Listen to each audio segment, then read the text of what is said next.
Hi, everyone, and welcome to week 2 of our summer course.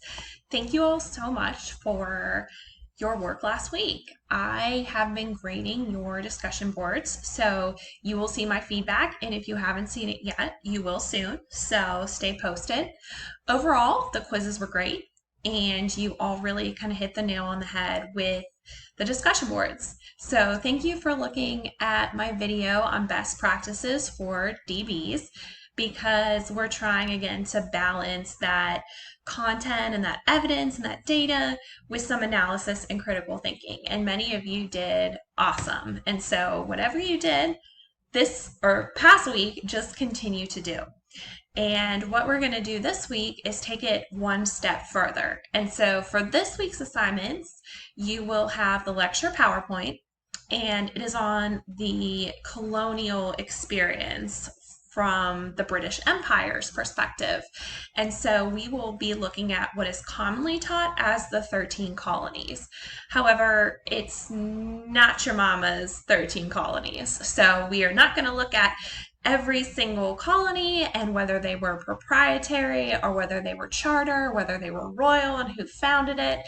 Instead, we're going to look at the regions and we are going to look at some economic and some political and some social factors, but we're really going to hone in on some important things. And some of those will be the first Thanksgiving.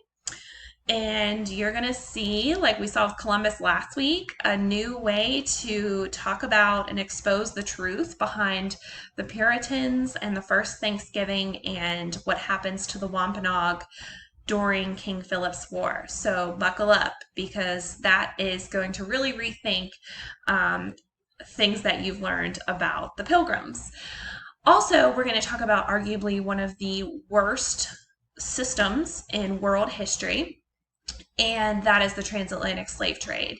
So we will talk about how Native peoples died from European colonization, and in order to replace the labor force, European powers will go to West Africa. And instead of conquering peoples and staying in West Africa, they are going to literally force and kidnap 12.5 million humans and put them in a process of slavery and move people out of their homelands to the Western Hemisphere.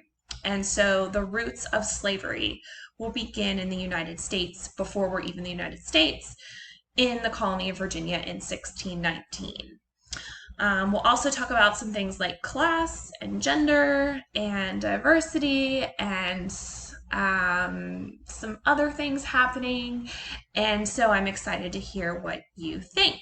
So once you read through that, obviously let me know if you have any questions.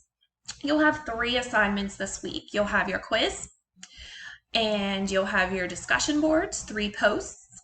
Make sure they're on 3 different questions and make sure they're at least 5 sentences apiece. Okay, so remember those guidelines that are listed in the syllabus. And then you'll also have your first essay response. So this is a 500-word piece. Okay, so it's about a page, between a page and a quarter, page and a half. And you are going to make an argument and support that argument with evidence and critical analysis. So I posted under best practices a how-to video. So check it out.